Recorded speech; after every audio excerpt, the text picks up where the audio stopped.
Alors que la bataille fait rage à la périphérie de Kiev, la capitale ukrainienne se prépare à une invasion russe totale. Samedi, des sirènes de raids aériens ont pu être entendues dans pratiquement toutes les régions de l'Ukraine. Kharkiv, Tchernihiv, Soumy et Mariupol sont toujours encerclés et soumis à de violents bombardements russes.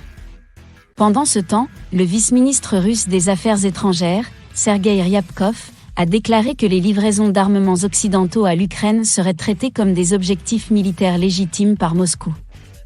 Kiev se prépare à un assaut à grande échelle. Alors que les forces russes encerclent la ville avec des troupes et de l'artillerie à quelques kilomètres de là, les combattants civils et les citoyens de la capitale se préparent à un grand assaut. Dans et autour de Kiev, des explosions ont pu être entendues. Malgré l'opposition des soldats ukrainiens, les forces russes continuent de se développer et de prendre des positions de tir autour de la capitale. Photographie satellite de Moshchin, à environ 9 km, 5,6 km au nord de Kiev, montrant des résidences en feu. L'armée russe a également lancé une attaque contre la région de Jitomir à l'ouest de Kiev dans le but de perturber ou de couper complètement les lignes d'approvisionnement de la capitale. L'aéroport de Vasylkiv, au sud de Kiev, a été dévasté par des attaques russes, selon le porte-parole du ministère Igor Konashenkov. Mariupol est bombardé lourdement. Alors que les forces ukrainiennes affirment avoir presque anéanti un bataillon russe près de Mariupol, la ville continue d'être bombardée par la Russie, qui a pris pour cible des installations civiles. Les soldats russes ont pris le contrôle du territoire à la périphérie et de la ville assiégée, selon les renseignements militaires ukrainiens.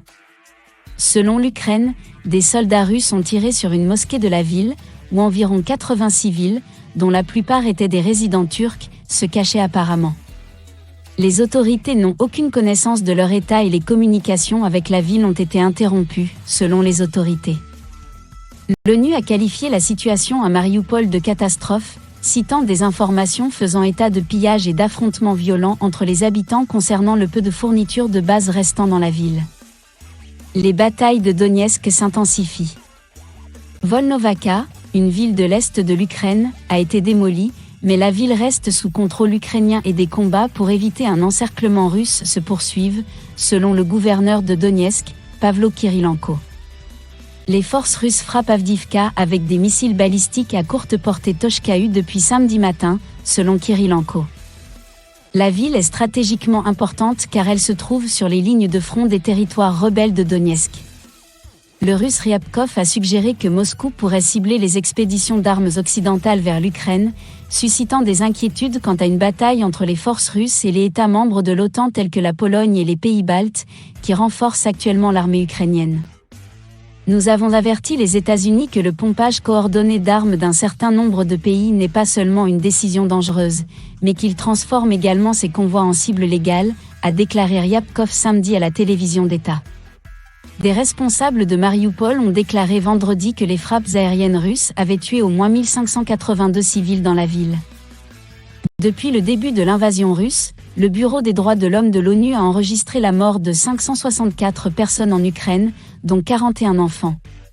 Depuis le début de la bataille, environ 1300 soldats ukrainiens ont été tués, selon le président ukrainien Volodymyr Zelensky.